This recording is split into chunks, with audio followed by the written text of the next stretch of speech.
ditakdir itu dilaksanakan, jadi diputuskan untuk dilaksanakan. Sehingga kalau dengan saya juga sebenarnya mau menunjukkan, jadi kalau ada websitenya Majelis Tarjih, ya, kalau kita buka websitenya Majelis Tarjih, di situ ada hanya jawab, ya, yang diasuh oleh ulama-ulama tarjih.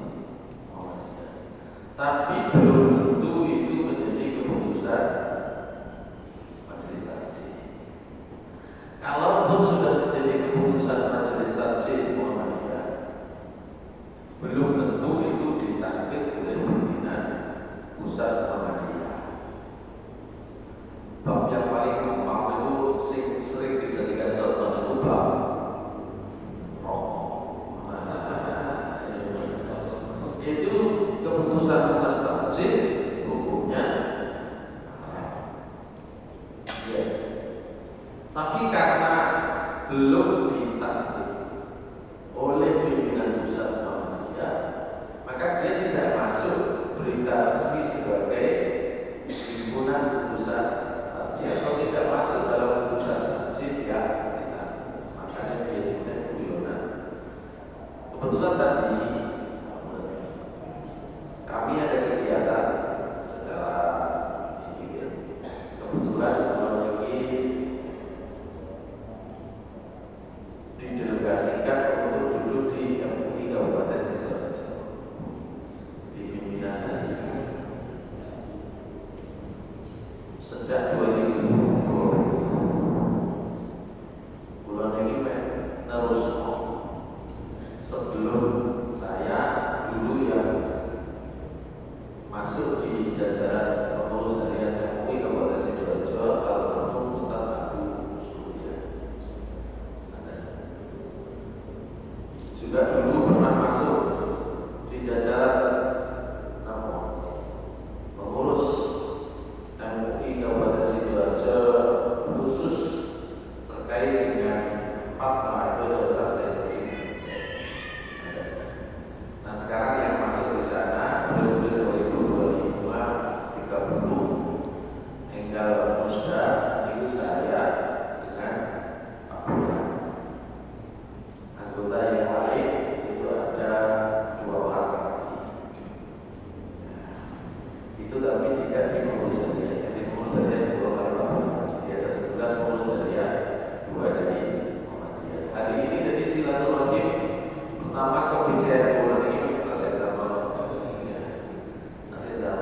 disikapi berbeda, baik berbeda karena masa waktunya maupun berbeda di satu tempat dengan tempat lainnya. Karena tadi yang dicontohkan oleh penanya Kiai Kiai cukup cukup populer di Sidoarjo. Itu dijadikan contoh daerah Jawa Tengah. Itu Muhammadiyah ini daerah seperti itulah, gitu ya. Jadi di antara jawabannya fikih itu tidak bisa hanya satu macam kesimpulan. Di provinsi mesti yang terbrosot. Makanya dengan kalau baca keputusan yang sama babnya tentang rokok dari Majelis Ulama Indonesia Bapak MUI niku nggih sami mawon haram kangge tiyang istri sing sedang hamil, haram kangge anak-anak, haram kangge sing rokok di tempat umum. Urusan MUI. Tapi kangge lindune makruh. Artinya itulah keputusan ini. Nah, yang akan kita diskusikan dalam kajiannya itu himpunan urusan haji, maka saya ingin memberikan gambaran dulu bahwa yang diputuskan di Muhammadiyah dalam HPT itu memang layak atau harusnya menjadi panduan.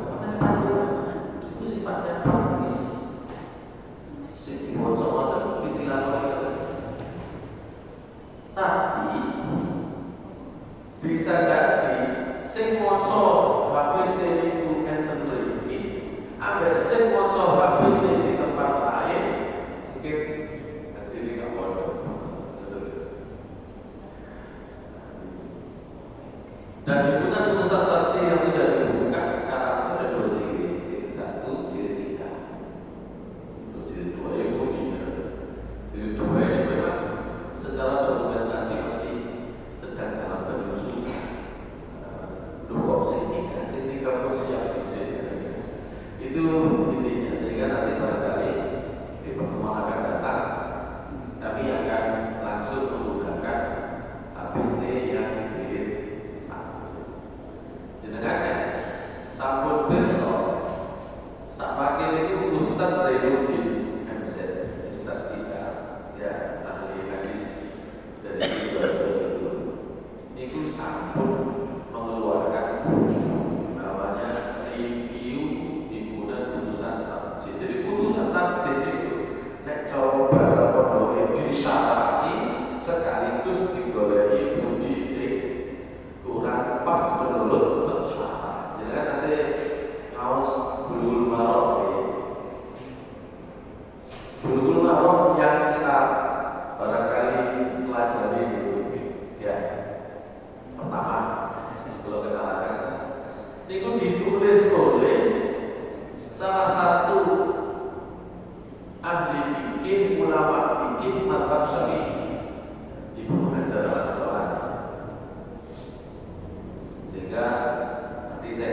Intinya ayat ini adalah bahwa memang menjadi bagian dari ketentuan Allah Subhanahu wa taala bahwa Allah menjadikan kita semua itu sakit diseragam proses fotografi meskipun awalnya seragam, Anda suruh atau manusia itu satu rumah, ya.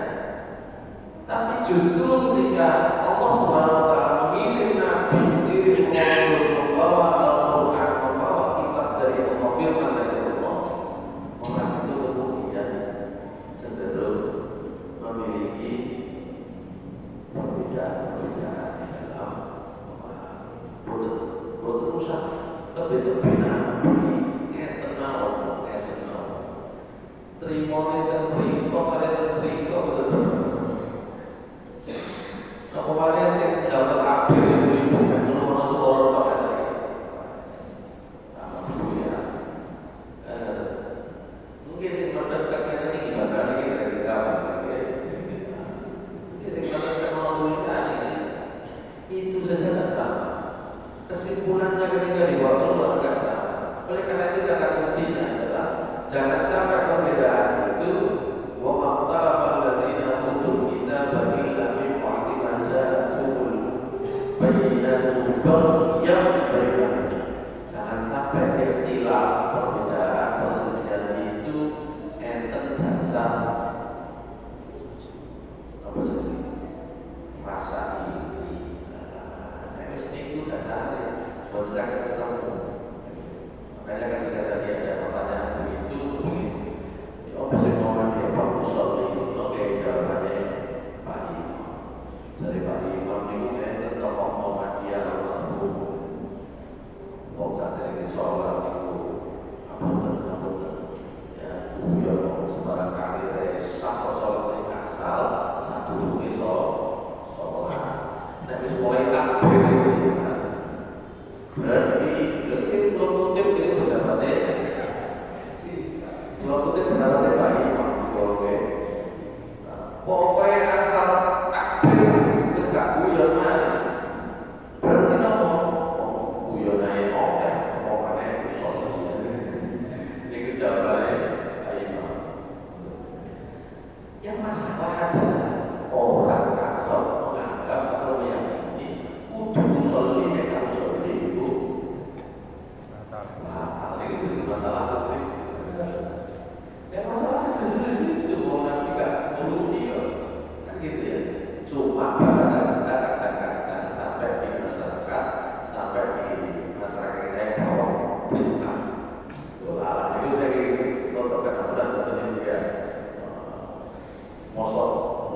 Tapi karena sebagian orang memahaminya begitu, memahaminya itu begitu ekstrim ke kanan, maka responnya jodoh ini kan nanti kegunya gitu cuma ada usul guyon atau ini sholat sambil sembilan itu tahu asalnya itu takbir tapi gak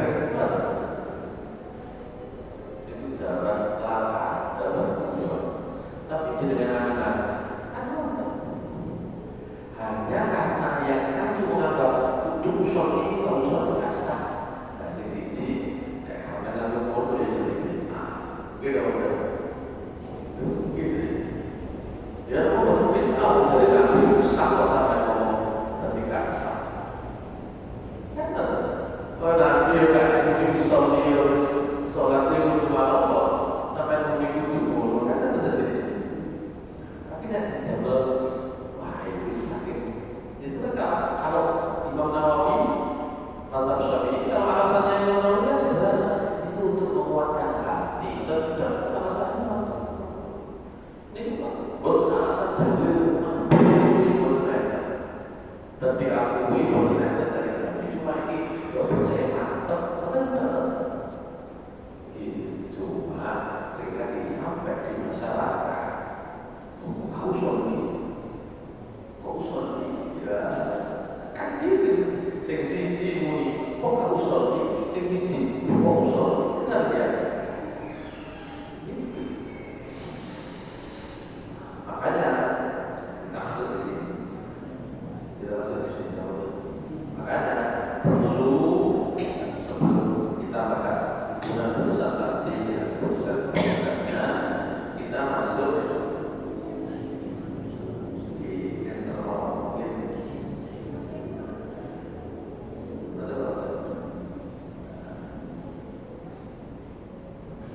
kita masuk ke apa sebagai manhaj tarjih.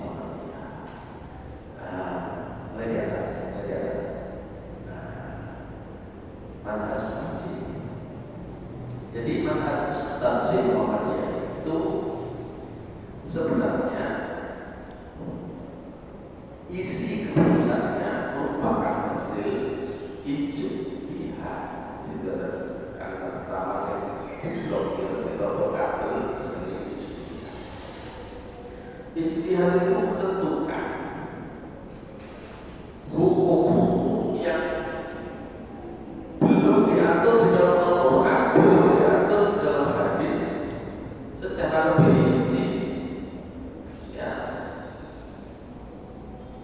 Meskipun tetap harus berpegang pada Al-Quran dan hadis, karena itu nanti sumber rujukan hukum Islam, ajaran Islam dalam hukum dan urusan tersebut. Oh ini bisa kira-kira terus itu berubah kan ini bab satu mulai naik makanya kalau tulis ke bawah lagi gila terus satu lagi terus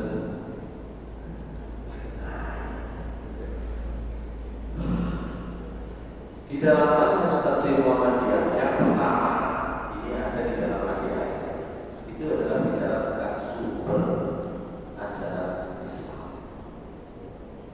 Sumber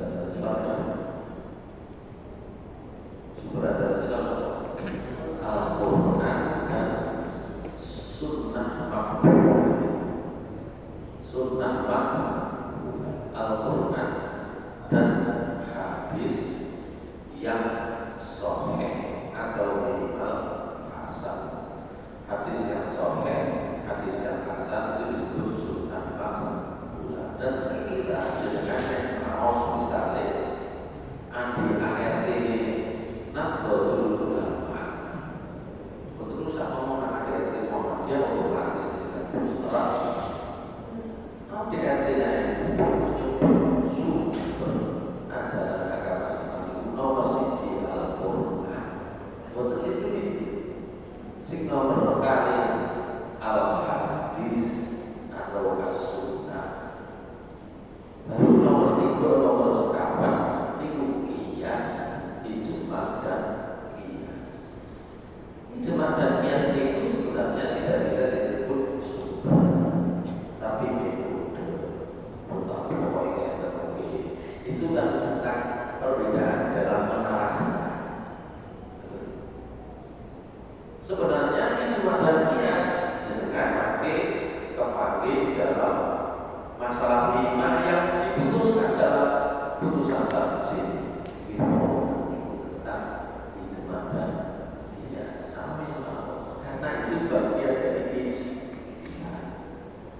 Nah, ketika sumbernya Al-Quran, ketika sumbernya hadis, persoalan berikutnya bagaimana cara memahaminya.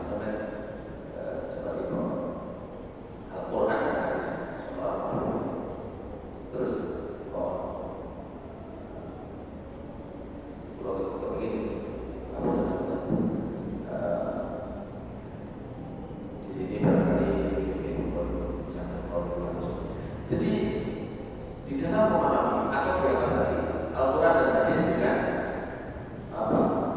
metode 3 metode pemahaman yang muncul di dalam manhaj tarjih Muhammadiyah itu metode pemahaman itu namanya metode bayani, metode burhani dan metode irfani.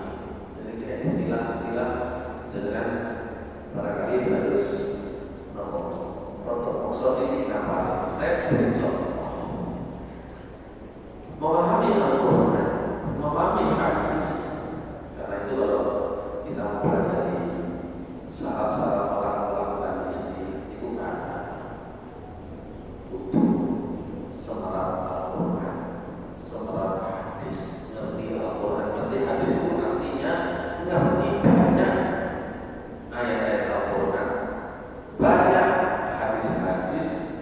termasuk ilmu-ilmu yang terkait dengan sababul nuzul, sababul wurud, usul fikih dan sebagainya. Saya beri contoh. Karena memahami Al-Quran itu dalam pemahaman-pemahamannya ada yang menggunakan pemahaman teks Quran.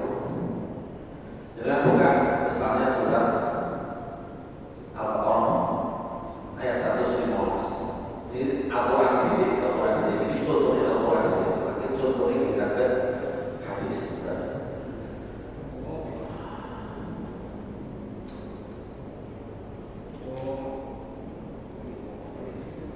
Kalau kita tidak melengkapi ilmu untuk memahami Al-Quran dan hadis, jangan-jangan Al-Quran itu dipahami seperti orang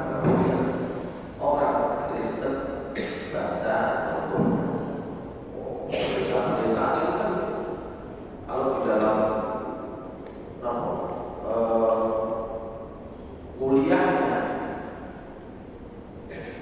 di dalam mempelajari Al-Quran itu kan coba dibolehi pemahamannya sing ketika dibaca pas, ya pasti ya tidak akan bisa sesuai. Karena apa? Ilmu alat lain yang dulu tidak ya surat Al-Quran 111.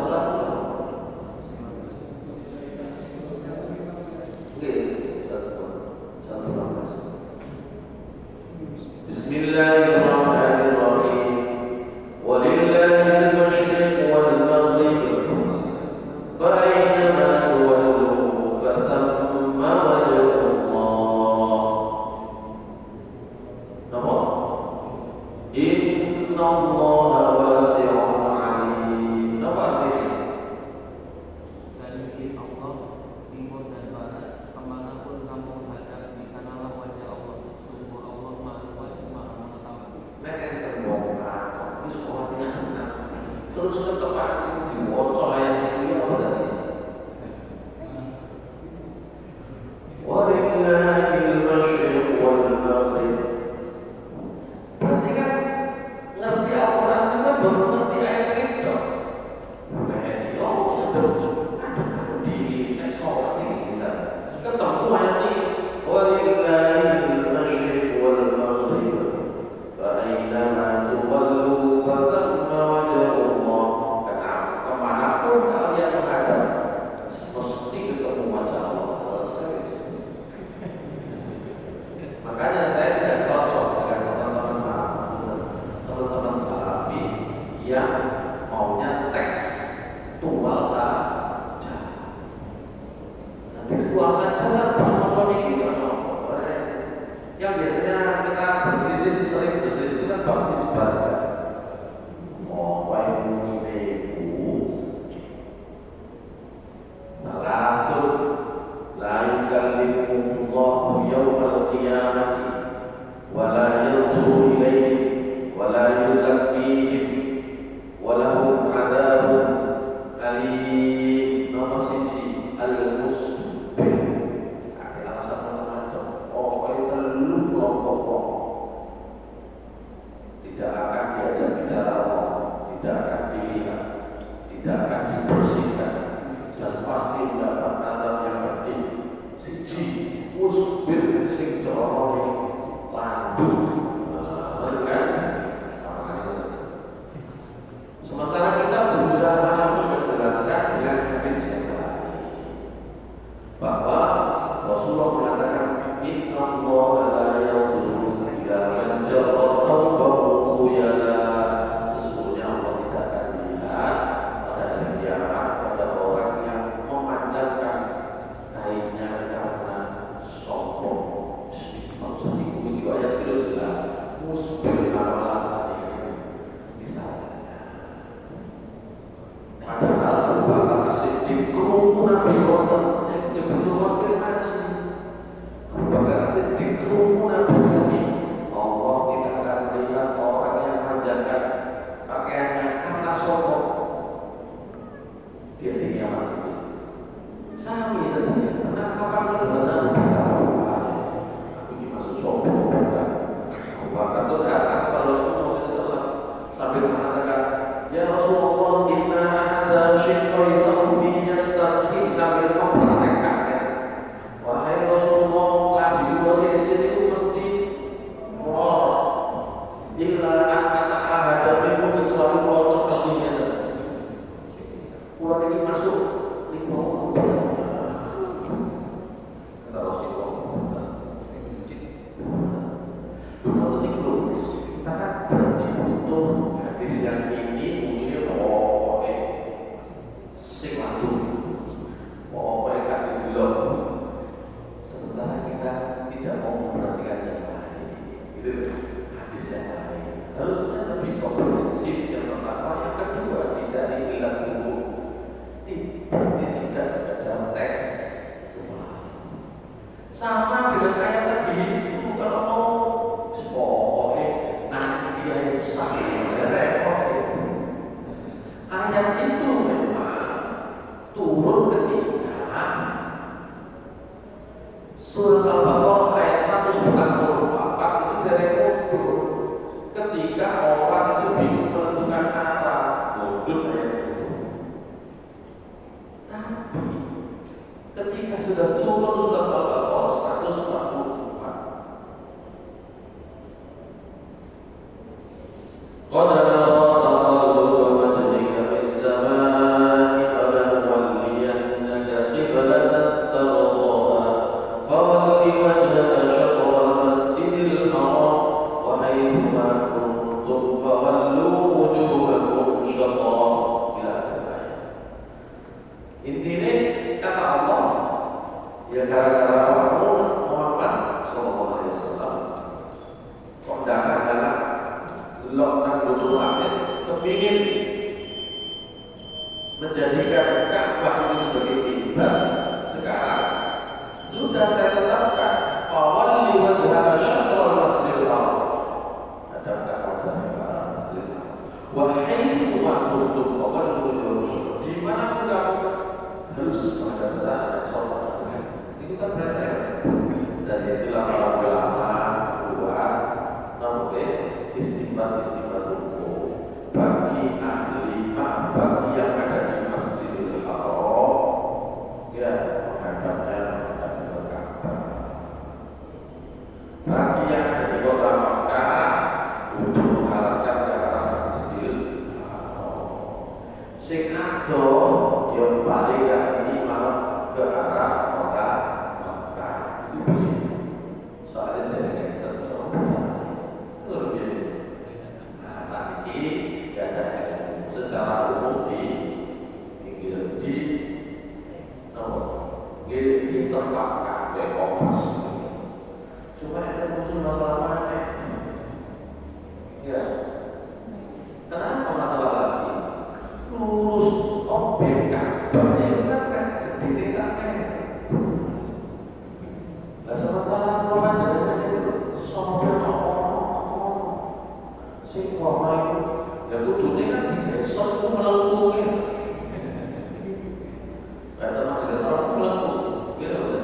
Melengkung ke atas ya. Itu masjid orang sambil latar, sing jauhnya betul melengkung. Saya pikir kau kan gitu kan. Artinya kita kan tidak bisa hanya berpatokan pada satu istighfar atau hukum. Makanya selain tekstual, Muhammadiyah menggunakan metode bayani tekstual, tapi bukan cuma tekstual, ada burhan. Burhan itu pendekatan rasional, betul. Makanya kalau kita sekarang misalnya menerima hisab, bahkan sekarang kita mencoba meningkatkan lagi kalender kita itu kalender hijriah global juga. Itu karena kita ingin supaya perkembangan ilmu pengetahuan itu juga bisa mendukung fatwa hukum atau keputusan hukum yang dibuat oleh majelis. Jadi jangan sampai mengabaikan ilmu, mengabaikan fatwa yang begini-gini repot. Itu namanya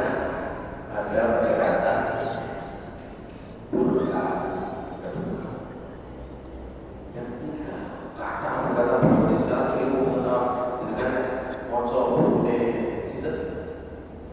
Profesor Agus Purwanto, ya. Agus Purwanto,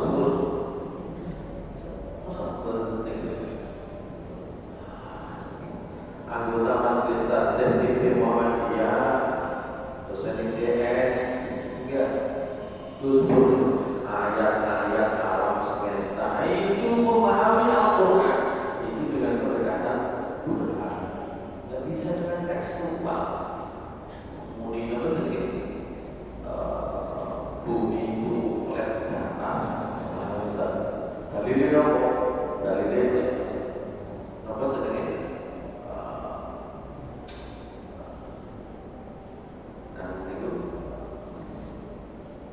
bumi dihamparkan. Nonton. Yang ketiga, metode itu namanya metode Irfani. Irfani itu pendekatan yang lebih spiritual. Suatu saat Aisyah radhiyallahu anha sering kita dengar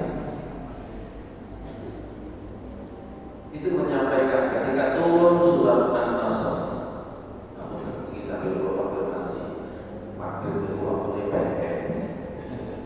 Disakit mantul membawa di sini belum sepakat ini. Sampai salah satu lagi. Ketika turun surat An-Nasr, ila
Kayak apa nanti? koncone niku semerap bisi-bisi wong dia. Ora donga kita ngomong iki. Sami ketika rukuk. Doa rukuk tema.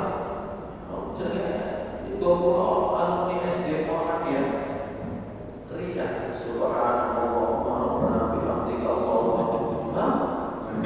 Balik balik anak kalau ngomongin kerumuh, biasanya kalau kerumuh Muhammad ya akhirnya kita tahu berapa kali? 1 kali. Diajarkan itu. Diajarkan itu. 1 kali. Oh ya, kabar ya. Ini gara-gara ya kalau kaitannya untuk yang masih itu dan kalau dicolek sampai di padahal justru subhanallahumma wa bihamdihi Allahumma fil donga sing diajarno paling kali sing saderenge sing subhanallah tadi saya sudah mau menyampaikan itu pengetahuannya Aisyah radhiyallahu anha. Suatu saat Umar bin Khattab itu ngajak Ibnu Abbas radhiyallahu anhu. Selisih usia Umar sepedaan ini Allah lasik kali Umar niku veteran sekolah jadi sekian Umar kenapa mengajak arek mulai anak kita ini kan itu masih ziarah ciri-ciri Umar bin Khattab kalian berkata pada Ibnu Abbas sampai buka Al-Qur'an. Akhirnya orang-orang ditanya, coba idza jaa nasrullahi wal fath sampai akhir ayat maknanya apa? Umar dites. Gak ada yang berani jawab karena ngomong konten Umar diserengkap. Akhirnya ada yang berani. Ayat itu memerintahkan kalau Allah sudah memberikan kemenangan, kita jangan semua karena ini sudah memberi pertolongan, kita diminta untuk bertasbih, kan itu ya. Kita diminta untuk mohon ampun, kan itu ya. Cari umat ini seru kan. Ibnu Abbas, apakah maknanya begitu atau bukan? Ayat ini artinya bahwa ketika ayat ini turun, ajal Nabi sudah dekat. Kata Umar, saya tidak pernah tahu ada yang menafsiri ayat ini seperti yang dikatakan. Ya Allah, Ibnu Abbas kemudian bercerita Rasulullah ketika ayat ini turun, ngomongnya secara pribadi kepada anaknya Fatimah binti Muhammad SAW. Fatimah, ayat ini sudah turun, berarti ayat ini menunjukkan waktu saya hidup sudah selesai. Lu maksudnya betul? Yang terus menangkap. Ya, agama harus dimenangkan Gusti Allah kan tak perlu. Kok murid? Aku diutus itu sejak berjuang. Dan saya terus melihat berarti aku di WC katanya mati mau diambil oleh Rasulullah. Fatimah nangis kata Ibnu Abbas, Fatimah nangis gugur ini Ibnu Abbas bagian ini bingung. Kata Fatimah, kata Rasulullah SAW, jangan nangis. Di antara orang pertama yang nanti ketemu saya di surga adalah kamu lah. Tapi makna seperti ini tuh kan makna pribadi, makna yang lebih mengenal pada hati. Bukan makna itu wow, tidak wow itu suatu itu makna tekstual namanya. Tapi ada makna yang lebih spiritual.